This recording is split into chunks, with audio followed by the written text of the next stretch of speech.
We'll talk some football recruiting here is on 3.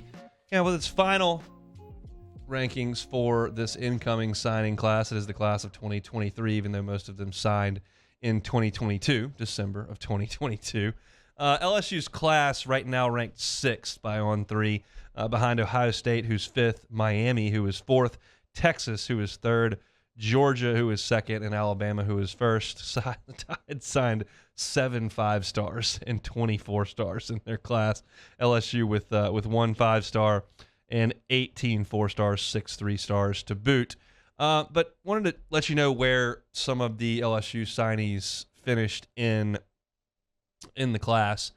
So Lance Hurd comes in at number 26 overall. Big offensive tackle from Neville, and we all think he's going to have a tremendous career here in Baton Rouge, is the most highly thought of prospect in this class. Deshaun Womack, number 39, so a pair of top 40 players for LSU in this class. We know that Deshaun Womack is on campus, dealing with a little bit of an injury, arm in a sling, had a little bit of an operation, but should be okay here moving forward. Shelton Sampson, just outside the top 50 to be a big-time wide receiver out of Catholic High, number 52 in the country.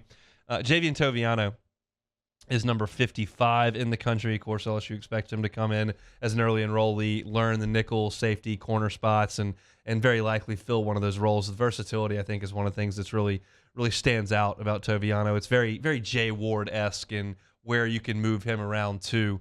I think he's not maybe the fastest player, which is important, but there are some other things you got to consider. But I think very versatile, and Toviano comes in at number 55. And then Jalen Brown, speedy wide receiver, from down in Miami, comes in at number 79. Can't wait to get a look at him in purple and gold. Speed is fun, and he's got plenty of speed. Last one in this group is Kamorian Pimpton, who made a huge jump. And if you've been paying attention to Shea Dixon, whether on our station, whether you're on 3 on Twitter, Shea has made a lot of comments about Pimpton and just how special he could be here in Baton Rouge.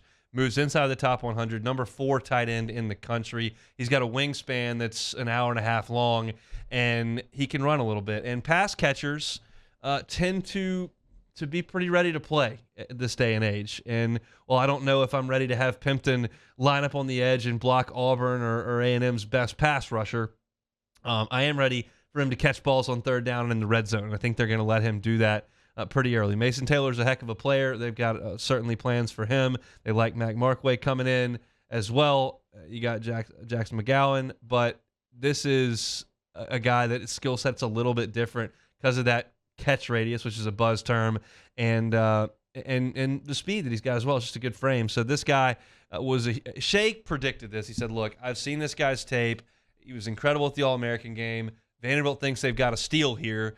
But if LSU can get him, I think he can help early and often. And he said that. Pimpton showed out. He ended up committing and signing to LSU.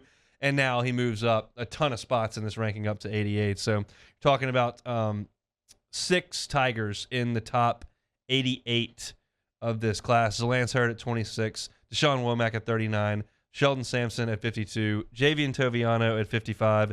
And Jalen Brown at 79, with Pimpton coming in at number 88. So a really solid class that is pretty big at 25 players at this point, and could grow in the coming weeks as we get to the next signing day and that second signing period. LSU, in my opinion, you just go out there and get almost anybody that'll come, because your numbers are going to work themselves out with guys who transfer out. I'm less concerned now with a guy coming in and holding a spot for 3 years and not being able to help you. I think those guys that aren't going to be able to help you will end up moving on and understanding it organically. You can use the term process, which is a big word, and cut and told to leave, and however you want to phrase it. But I'm less concerned now with taking guys that don't hurt. It was a famous saying that I believe Jerry DiNardo told some media guys around here. He said, look, it's not the guys that you miss that hurt you the worst. It's the guys that you take that can't help that hurt you the worst. That was true in 1998.